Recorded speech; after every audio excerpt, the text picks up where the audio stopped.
Chapter 4, The Cave.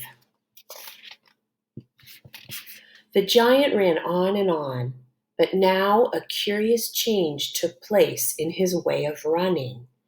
He seemed suddenly to go into a higher gear. Faster and faster he went, and soon he was traveling at such a speed that the landscape became blurred. The wind stung Sophie's cheeks. It made her eyes water. It whipped her head back and whistled in her ears. She could no longer feel the giant's feet touching the ground. She had a weird sensation they were flying. It was impossible to tell whether they were over land or sea. This giant had some sort of magic in his legs. The wind rushing against Sophie's face became so strong that she had to duck down again into the blanket to prevent her head from being blown away. Was it really possible that they were crossing oceans? It certainly felt that way to Sophie. She crouched in the blanket and listened to the howling of the wind. It went on for what seemed like hours. And then, all at once, the wind stopped its howling, and the pace began to slow down. Sophie could feel the giant's feet pounding once again over the earth. She poked her head up out of the blanket to have a look. They were in a country of thick forests and rushing rivers. The giant had definitely slowed down and was now running more normally, although normal was a silly word to use to describe a galloping giant. He leaped over a dozen rivers. He went rattling through a great forest, then down into a valley and up over a range of hills as bare as concrete. And soon he was galloping over a desolate wasteland that was not quite of this earth. The ground was flat and pale yellow. Great lumps of blue rock were scattered around, and dead trees stood everywhere like skeletons. The moon had long since disappeared, and now the dawn was breaking. Sophie, still peering out from the blanket, saw suddenly ahead of her a great, craggy mountain. The mountain was dark blue, and all around it the sky was gushing and glistening with light. Bits of pale gold were flying among the delicate, frosty white flakes of cloud, and over to one side, the rim of the morning sun was coming up red as blood. Right beneath the mountain, the giant stopped.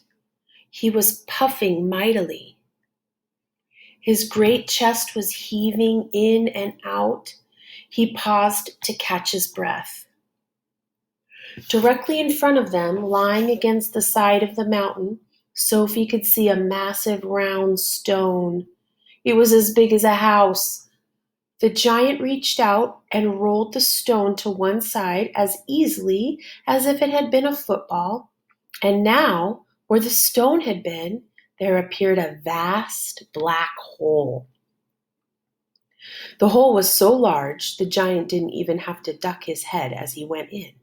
He strode into the black hole, still carrying Sophie in one hand, the trumpet and the suitcase in the other. And as soon as he was inside, he stopped and turned and rolled the great stone back into place so that the entrance to his secret cave was completely hidden from outside. Now that the entrance had been sealed up, there was not a glint of light inside the cave.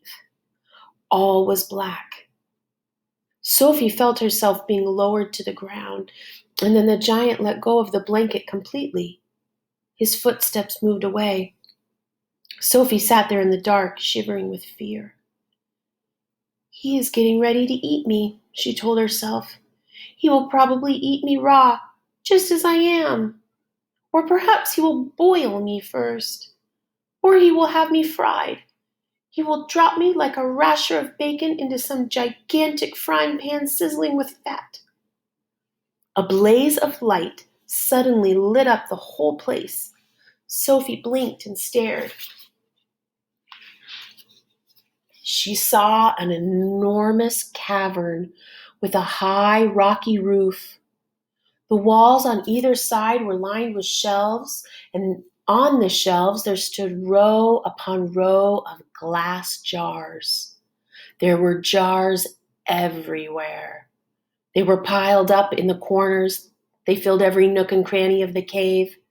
In the middle of the floor, there was a table 12 feet high and a chair to match. The giant took off his black cloak and hung it against the wall. Sophie saw that under the cloak he was wearing a sort of collarless shirt and a dirty old leather waistcoat that didn't seem to have any buttons. His trousers were faded green and were far too short in the legs. On his bare feet he was wearing a pair of ridiculous sandals that for some reason had holes cut along each side, with a large hole at the end where his toes stuck out. Sophie, crouching on the floor of the cave in her nightie, gazed back at him through the thick steel-rimmed glasses. She was trembling like a leaf in the wind, and a finger of ice was running up and down the length of her spine. "Ah!" shouted the giant, walking forward and rubbing his hands together. "What has got us here?" His booming voice rolled around the walls of the caves like a burst of thunder. Chapter 5. The BFG. The giant picked up the trembling Sophie with one hand and carried her across the cave and put her on the table. "Now he really is going to eat me," Sophie thought. The giant sat down and stared hard at Sophie. He had truly enormous ears. Each one was as big as the wheel of a truck, and he seemed to be able to move them inwards and outwards from his head as he wished. "I is hungry," the giant boomed. He grinned, showing massive square teeth. The teeth were very white and very square, and they sat in his mouth like huge slices of white bread. "Please don't eat me," Sophie stammered. The giant let out a bellow of laughter. "Just because I is a giant, you think I is a man-gobbling cannibal?" he shouted. "You is about right. Giants is all cannibally and murderful, and they does gobble up human beings. We is in giant country now. Giants is everywhere around. Out there, us has the famous bone-crunching giant. Bone-crunching giant crunches up 2 wopsy-whiffling human beings for supper every night. Noise is ear-bursting. Noise of crunchy bones goes crackety-crack for miles around." "Ouch," Sophie said. "Bone-crunching giant only gobbles human beings from Turkey," the giant said. "Every night, Bone Cruncher is galloping off to Turkey to gobble Turks." Well, Sophie's sense of patriotism was suddenly so bruised by this remark that she became quite angry. "Why Turks?" she blurted out. "What's wrong with the English?" "Bone-crushing giant says Turks is tasting ever so much juicier and more scrumdiddlyumptious. Bone Cruncher says Turkish human beans has a glamorly flavor. He says Turks from Turkey is tasting of turkey." "I suppose they would," Sophie said. "Of course they would," the giant shouted. "Every human being is diddly and different. Some is scrumdiddlyumptious, and some is ucky slush. Greeks is all full of ucky slush. No giant is eating Greeks ever." "Why not?" Sophie asked. "Greeks from Greece is all tasting greasy," the giant said. "I imagine that's possible too," Sophie said. She was wondering with a bit of a tremble what all this talking about eating people was leading up to. Whatever happened, she simply must play along with this peculiar giant and smile at his jokes. But were they jokes? Perhaps the great brute was just working up an appetite by talking about food. "As I am saying," the giant went on, "all human beings is having different flavors. Human beings from Panama is tasting very strong of hats. Why hats? Sophie said. You is not very clever, the giant said, moving his great ears in and out. I thought all human beings is full of brains, but your head is emptier than a bungdongle. Do you like vegetables? Sophie asked, hoping to steer the conversation toward a slightly less dangerous kind of food. You is trying to change the subject, the giant said sternly. We is having an interesting babblement about the taste of human being. The human being is not a vegetable. Oh, but the bean is a vegetable, Sophie said. Not the human being, the giant said. The human being has 2 legs, and a vegetable has no legs at all.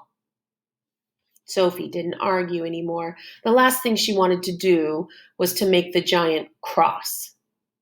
The human being, the giant went on, is coming in dillions of different flavors. For instance, human beings from Wales is tasting very whooshy of fish. There is something very fishy about Wales. You mean whales? Sophie said. Wales is something quite different. Wales is Wales, the giant said. Don't gobble funk around with words. I will now give you another example. Human beings from Jersey has a most disgusting woolly tickle on the tongue. Human beings from Jersey is tasting of cardigans. You mean jerseys? Sophie said. You are once again gobble funking, the giant shouted. Don't do it. This is a serious and snitching subject. May I continue? Please do, Sophie said. Danes from Denmark is tasting ever so much of dogs, the giant went on. Of course, Sophie said. They taste of Great Danes. Wrong, cried the giant, slapping his thigh. Danes from Denmark is tasting doggy because they is tasting of Labradors. Then what do the people of Labrador taste of? Sophie asked. Danes! The giant cried triumphantly. Great Danes! Aren't you getting a bit mixed up? Sophie said. I is a very mixed up giant, the giant said, but I does do my best. And I is not nearly as mixed up as the other giants. I know one who gallops all the way to Wellington for his supper. Wellington, Sophie said. Where is Wellington? Oh, your head is full of squashed flies, the giant said. Wellington is in New Zealand. The human beings in Wellington has an especially scrumdiddlyumptious taste. So says the welly-eating giant. What do the people of Wellington taste of? Sophie asked. Boots, the giant said. Of course, Sophie said. I should have known. Sophie decided that this conversation had now gone on long enough. If she was going to be eaten, she'd rather get it over and done with right away than be kept hanging around anymore. What sort of human beings do you eat? She asked, trembling. Me, shouted the giant, his mighty voice making the glass jars rattle on their shelves. Me gobbling up human beings? This I never. The others, yes. All the others is gobbling them up every night, but not me. I is a freaky giant. I is a nice and jumbly giant. I is the only nice and jumbly giant in giant country. I is the big, friendly giant. I is the BFG. What is your name? My name is Sophie, Sophie said, hardly daring to believe the good news she had just heard.